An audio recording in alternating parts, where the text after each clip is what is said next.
Começa agora Descobrindo a Revista Espírita. Os fatos, os fenômenos, as análises que auxiliaram Allan Kardec a consolidar os alicerces do Espiritismo. Descobrindo a Revista Espírita. Pesquisa e apresentação, Luiz Armando de Freitas Ferreira.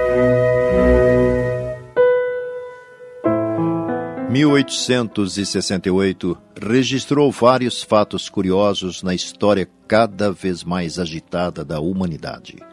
Karl Marx publicava o clássico O Capital, Castro Alves o poema O Navio Negreiro. O Brasil seguia escrevendo tristes páginas na Guerra do Paraguai. Em Londres começava a funcionar o primeiro semáforo do mundo. Allan Kardec lançara em janeiro aquela que seria sua última obra enquanto encarnado, a Gênese, os Milagres e as Predições.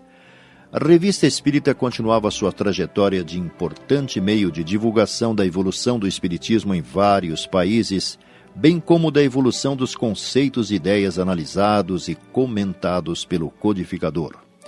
No número 6 daquele ano, correspondente a julho, abrindo a edição, estampava-se a notícia com curiosos detalhes sobre um novo gênero de mediunidade vidente enviada por um correspondente de Genebra, na Suíça. Visões em um copo d'água magnetizada. Kardec, que já havia se deparado com um caso parecido noticiado em outubro de 1864 e outubro de 1865, observava na nova informação uma singular diferença. As visões se davam com o copo com água, enquanto nas situações anteriores o copo estava vazio. O informante suíço expunha da seguinte forma a novidade: a mediunidade vidente pelo copo d'água magnetizada acaba de se revelar entre nós num certo número de pessoas. Em um mês temos 15 médiuns videntes deste gênero, tendo cada um a sua especialidade. Um dos melhores é uma jovem senhora analfabeta. É mais particularmente proposta para as doenças, e eis como nossos bons espíritos procedem para nos mostrar o mal e o remédio. Temos um exemplo ao caso. Uma mulher pobre que se achava na reunião havia recebido um rude golpe no peito. Apareceu no copo absolutamente como uma fotografia. Levou a mão sobre a parte ofendida.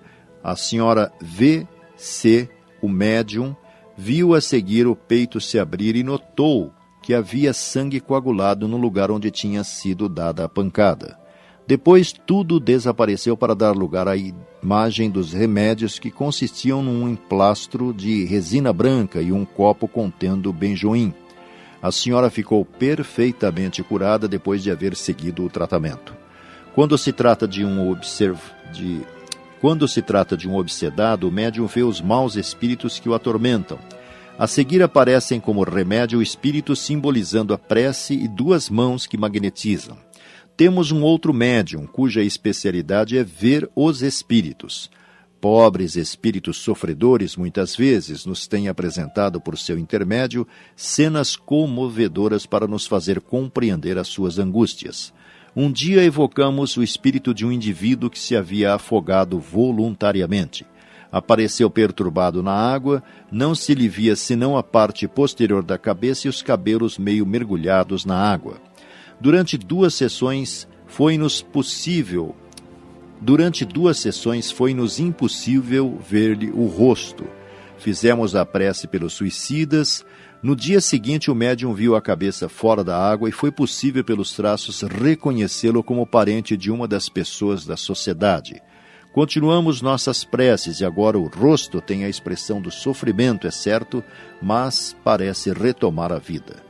Desde algum tempo, em casa de uma senhora que reside em um dos subúrbios de Genebra, produziam-se ruídos semelhantes aos de Portiers e que causavam grande emoção em toda a casa.